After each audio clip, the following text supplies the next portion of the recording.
ದಂಪತಿ ಆಲೋಚನೆ ಒಂದೇ ಆದ್ರೆ ಜೀವನ ಸ್ವರ್ಗ, ಇಲ್ಲವಾದ್ರೆ ನರಕ. ವಿಜಯ ಮಹಾಂತ್ ಸ್ವಾಮಿಗಳು ನೂತನ ವಧು-ವರರಿಗೆ ಸಲಹೆ. ಕೊಪ್ಪಳ ಜಿಲ್ಲೆಯ ಯಲಬುರ್ಗಾ ತಾಲೂಕಿನ ಯಾಪಲದಿನ್ನಿ ಗ್ರಾಮದಲ್ಲಿ ಶುಕಮುನಿ ಜಾತ್ರೆ ಉದ್ದೇಶಿಸಿ ಮಾತನಾಡಿ, ಮಾನವನಿಗೆ 2 ಕಣ್ಣುಗಳಿದ್ದರೂ ದೃಷ್ಟಿ ಒಂದೇ ಎಂಬುವಂತೆ ಸಂಸಾರದಲ್ಲಿ ಸತಿಪತಿಯ ಮನಸ್ಸು ಒಂದಾಗಿದ್ದರೆ ಬದುಕು ಬಂಗಾರವಾಗುತ್ತದೆ ಎಂದು ಶ್ರೀ ಕುದುರೆಮೋತಿಯ ವಿಜಯ ಮಹಾಂತ್ ಸ್ವಾಮೀಜಿ ಹೇಳಿದರು. ಶುಕ್ರವಾರ ಏರ್ಪಡಿಸಿದ್ದ ಅದ್ವೈತ ಶುಕಮುನಿ ಜಾತ್ರೆಯ ಪ್ರಯುಕ್ತ 9 ಜೋಡಿಗಳ ಸಾಮೂಹಿಕ ಕಲ್ಯಾಣ ಮಹೋತ್ಸವದ ಸಾನ್ನಿಧ್ಯ ವಹಿಸಿ ಆಶೀರ್ವಚನ ನೀಡಿ ಮಾತನಾಡಿದ್ದ ಶ್ರೀಗಳು, ದಾಂಪತ್ಯದಲ್ಲಿ ಸತಿಪತಿ ಆಲೋಚನೆ ಒಂದೇ ಆದ್ರೆ ಜೀವನ ಸ್ವರ್ಗ, ಇಲ್ಲವಾದ್ರೆ ನರಕವಾಗುತ್ತದೆ ಎಂದು ಹೇಳಿದರು.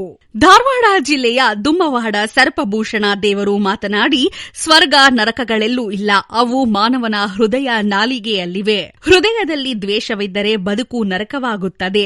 ಅಂತರಂಗ ಉತ್ತಮವಾಗಿ ಇದ್ದರೆ ಮಾತು ಕೃತಿಗಳು ಸ್ವಾದಿಕವಾಗಿ ಇರುತ್ತವೆ. ಕಷ್ಟ ಸಹಿಸಿಕೊಂಡವರು ಜೀವನದಲ್ಲಿ ಜಯ ಸಾಧಿಸುತ್ತಾರೆ ಎಂದು ನವ ದಂಪತಿಗೆ ಸಲಹೆ ನೀಡಿದರು. ಇದೇ ವೇಳೆ ನೀಡಶೇಸಿಯ ಅಭಿನವ ಕರಿಬಸವೇಶ್ವರ ಶಿವಾಚಾರ್ಯ ಮಹಾಸ್ವಾಮಿಗಳು ನೂತನ ವಧು-ವರರಿಗೆ ಆಶೀರ್ವದಿಸಿದರು. ಭಾವೈಕ್ಯತೆಯ ಜಾತ್ರೆ ಎಂದೇ ಹೆಸರಾಗಿರುವ ಕೊಪ್ಪಳ ಜಿಲ್ಲೆಯ ಯಲಬುರ್ಗಾ ತಾಲೂಕಿನ ಯಾಪಲ್ದಿನ್ನಿ ಗ್ರಾಮದ ಅವಭೂತ ಶುಕಮುನಿ ಸ್ವಾಮಿ ಜಾತ್ರಾ ಮಹೋತ್ಸವದ ನಿಮಿತ್ತ ಶುಕ್ರವಾರ ಮಹಾರಥೋತ್ಸವ ಶ್ರದ್ಧೆ ಭಕ್ತಿಯೊಂದಿಗೆ ನೆರವೇರಿತ್ತು. ಬೆಳಗ್ಗೆ ಶುಕಮುನಿ ಮಠದಲ್ಲಿ ಪಂಚಾಮೃತ ಅಭಿಷೇಕ, ಬಿಲ್ವಾರ್ಚನೆ, ಸಾಮೂಹಿಕ ವಿವಾಹ, ವಿವಿಧ ಧಾರ್ಮಿಕ ಕಾರ್ಯಕ್ರಮಗಳು ಜರುಗಿದ್ವು.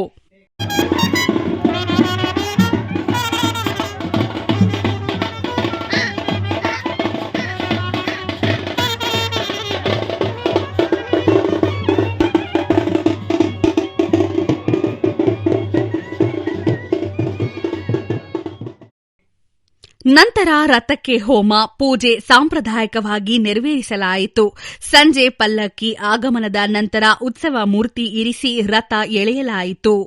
ನೀಲೋಗಲ್, ಮಾಟಲದಿನ್ನಿ, ತರಲಕಟ್ಟಿ, ಬುಡಕುಂಟಿ, ಹುಣಶಿಹಾಳ, ಮುರಡಿ, ಹಿರೇವಂಕಲ್ಕುಂಟ, ಉಪ್ಪಲದಿನ್ನಿ, ಮಂಡಲಮರಿ, ಚಿಕ್ಕವಂಕಲ್ಕುಂಟ ಅನೇಕ ಗ್ರಾಮಗಳಿಂದ ವಿವಿಧ ತಾಲೂಕಿನ ವಿವಿಧ ಹಳ್ಳಿಗಳಿಂದ ಭಕ್ತರು ಜಾತ್ರೆಗೆ ಆಗಮಿಸಿದ್ದರು. ರಥೋತ್ಸವದಲ್ಲಿ ಭಾಜಾ ಭಜಂತ್ರಿ, ನಂದಿ ಕೋಲು, ಕುಣಿತ, ಡೊಳ್ಳುಗಳ ಕುಣಿತ ಗಮನ ಸೆಳೆದ್ವು.